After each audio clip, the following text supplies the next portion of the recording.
Guys, I gotta get something off my chest. I know that I've made 3 videos this week talking about how Tales Games is confirmed, and so it's given the impression to a lot of people that I believe 100% that Tales Games, or the Tales from the Pizzaplex books, take place in the same exact universe as the video games.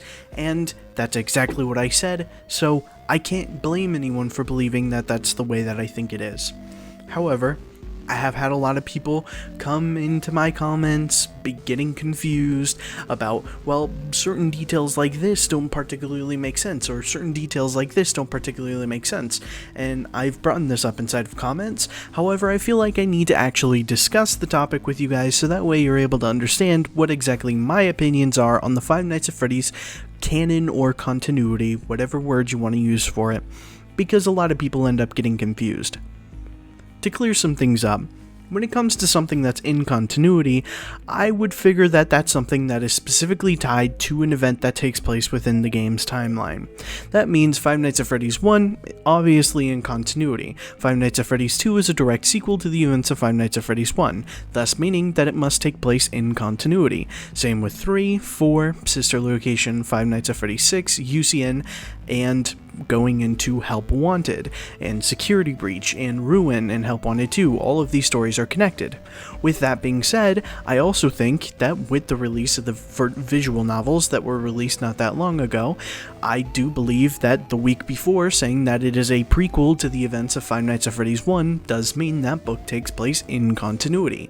And I have a feeling that just like the games, if there is a set of books that are all part of this one series and one of them is in continuity, I don't think it's that bizarre to say all 4 books are going to be in continuity, especially considering that at the moment they don't seem to contain any continuity errors to our knowledge. I know a lot of people are going to get nitpicky about 6 children. We don't even know if Return to the Pit has 6 children, but as it currently stands, I believe the week before VIP, Return to the Pit, and Escape from the Pizzaplex are all in continuity books, and I'll explain why that's extremely important later. And of course, Secret of the Mimic, which is going to release sometime in 2025, I also believe is in continuity. And as it currently stands, I believe those are all of the games that take place in continuity. You may have noticed that previously I have stated that things like the Into the Pit game were in continuity. However, I've ended up changing my mind. On screen, I may have either shown it before or maybe showing it now, in which I have a list showing what I believe to be in continuity and what I don't believe to be in continuity, and I wanted to break it down with you guys so that you're able to understand what I mean by this. Essentially, while a lot of people are going to get up in arms about certain details, I think something that people have been coming more to terms with is the concept of FrightsReboot and TalesReboot, which is something that I essentially 100% believe. I don't know where the concepts actually came from, but essentially it's a pretty easy thing to understand. The books don't one-to-one fit correctly with inside of the games. They do happen to contain small details that are incorrect, and as a lot of you guys know, while Scott did write all of those stories, there are still author errors that happen to come from those stories time to time that make them not even fit with themselves. As we've already discussed, the events in Tales from the Pizzaplex physically don't timeline match with themselves. It doesn't really make sense. Unless, of course, these are small author errors that ended up happening within the book series that they are now trying to fix going on with inside of the game's continuity. And I have no doubt that Secret of the Mimic is going to recover the Edwin storyline from Tales from the Pizzaplex and may actually have some altered details from the events that took place inside of the book. I just don't think it would be that far-fetched. However, a lot of people like to take this as the books are no longer important. However, I think it's completely the opposite. We've already been told multiple times within the series that while yes, the Silver Eyes books and its trilogy should not be used as puzzle pieces to be able to fit into the game's continuity to explain what's going on. However, the characters such as Henry Emily or Charlotte Emily are 2 characters we would have completely no idea who are or their relevancy within just the games alone. You physically need to know the context within those books to understand who these characters are and why they're so important. important. When it comes to lore debates, I often end up using pieces of information from those books, such as Charlotte dying on Halloween or her death date being in 1983, to be pretty solid grounds for theorizing to be. I know some people don't believe it to be the case, but I genuinely believe that's the way that the books were always intended to be used. They were intended to be used to give us a ground, a way to understand the characters, their motivations, and how things might have changed up. In fact, I've always been of the opinion that the Silver Eyes is kind of just an alternate continuity in which the big bite, or the bite of 83, never actually occurred, which is why all of those changes ended up happening in continuity. And I feel like the exact same thing is what happens with those other two stories, that being Tales from the Pizzaplex and Fazbear Frights. I don't think they're inherently not canon. I think they're incredibly canon. I think a lot of the details within them give us lots of pieces of information about the game's timeline. We were distinctly told by Scott Cawthon himself that when trying to fill in blanks from the past, look to the books. The books are specifically made for the purpose of filling in the blanks. Unlike the Silver Eyes, these are supposed to be puzzle pieces to help put together the story. However, they aren't just inherently, hey, here's spoon-fed lore to you, this is the exact piece of information you're looking for. This is simply giving the viewers pieces of information within a digestible form so that way they're able to understand it within the context of the story.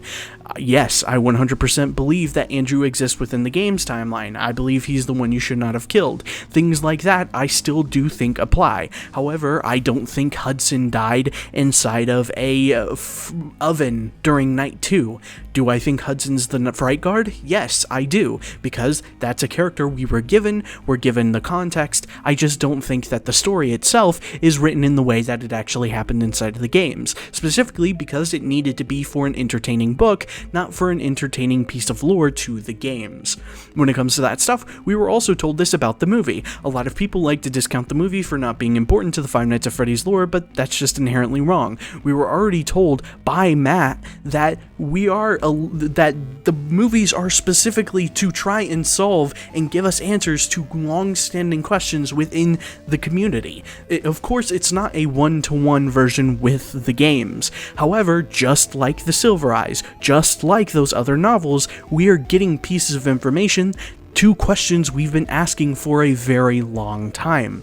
Things that are incredibly important, like Michael being the guard at FNAF 1, even though that should have been pretty common sense at this point. However, there are other pieces of information within the movies, and especially going forward, that are going to be incredibly important for solving events within inside of the games. What I'm saying is that these things are directly connected, lore-wise, to the games. They cannot just be ignored. While yes, they might not be 100% one-to-one what takes place in the games, ignoring them just ends up leaving you completely confused. No different than a person. It's a silly argument, because I saw a lot of people saying, well, it's kind of stupid we don't have an explanation for Edwin and all this stuff inside of the games, but at the end of the day, we don't have an explanation for who Henry Emily is inside of the games. We just know that he was an old friend of William's. That's all the information we have, unless you go and read the books, in which you end up finding out who this character was and their backstory. I have no doubt that we're going to get more information about all of these characters as the games continue to go on. However, it should not be ignored. These books are incredibly important to solving the lore within the Five Nights at Freddy's games, and it's often where these other continuities are ignored simply because, oh, well, it's another continuity, so it doesn't count. That's just not how it works. Now, what about Into the Pit, the game? Well, at the end of the day, I think the back of Return to the Pit basically covered it, in which it said that just like Fazbear Frights, it's just going to be a recovering or a retelling of the story that took place within inside of the book, and that's exactly what it is. We were told that it was an anniversary game. Do I think that there's incredibly important lore pieces in there? Yeah. I mean, at the end of the day, there is a lot of stuff in there that I feel like is important to solving things within inside of the games. However, at the end of the day, it's still filled full of Easter eggs, so we have to take every piece of information established within it with a grain of salt. It should be compared with the other stories to determine what should be used as canon information and what shouldn't be.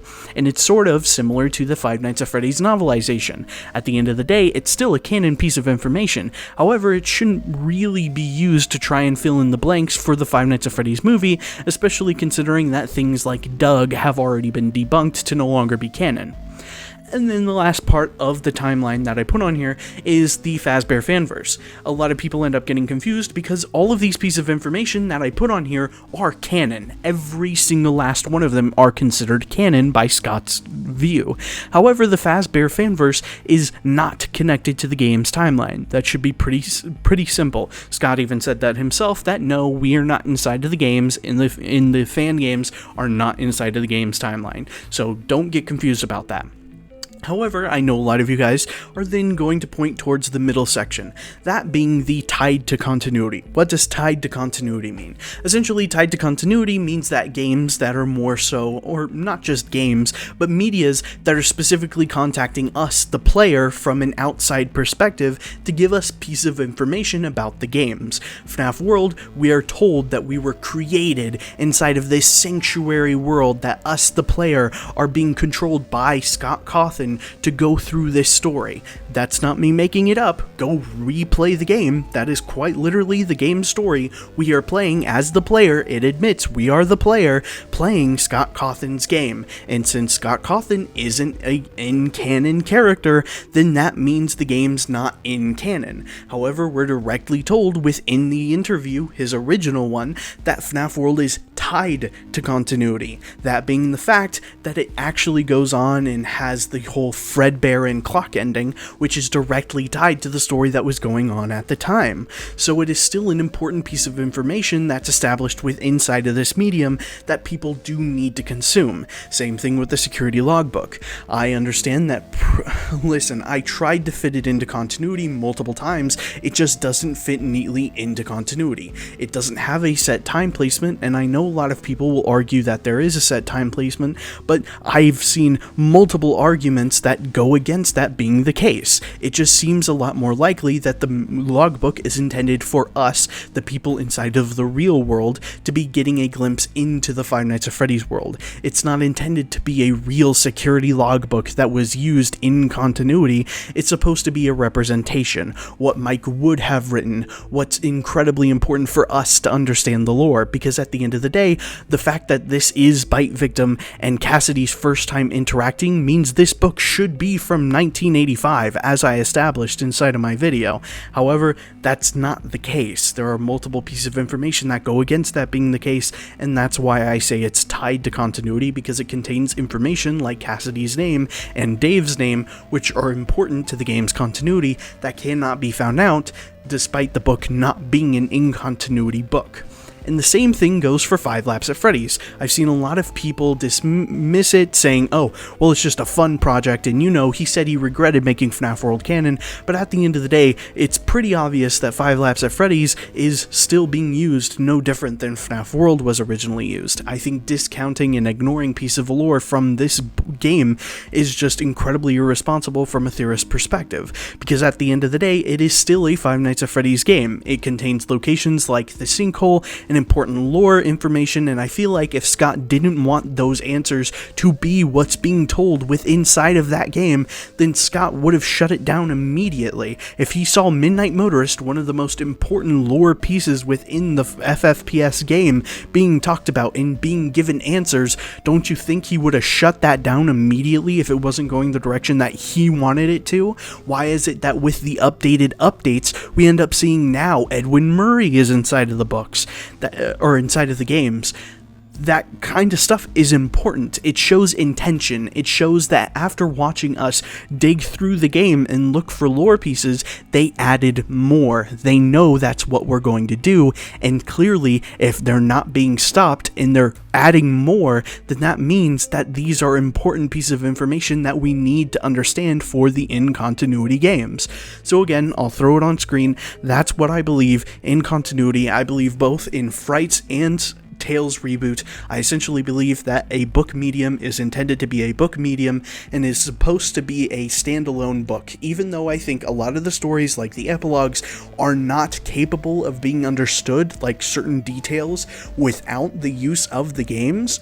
At the very least, I think that these books are being adapted into the game's timeline to fit more neatly with inside of the continuity. That's why characters like Tiger Rock and the Mimic are now inside of the games, because those are characters that they liked and they genuinely wanted to put inside of the games. The story is going to be the exact same, just with little tweaks here and there to make sure that it fits perfectly in continuity without causing any problems. I think a lot of people overthink this stuff, and I know this is not going to go well with either Twitter or with YouTube, because I know people are going to, no, none of the details from the books should be inside of the games. That's just not the direction that it's going, and as much as I want these books to be completely in continuity, you gotta admit there are some details that just really don't add up if that's the case.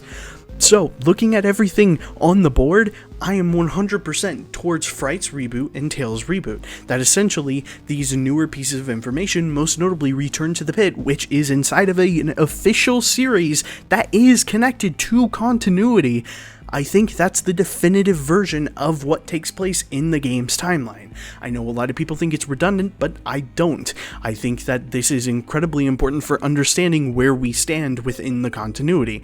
Essentially, we need to pick through all of these little pieces and put the story together ourselves.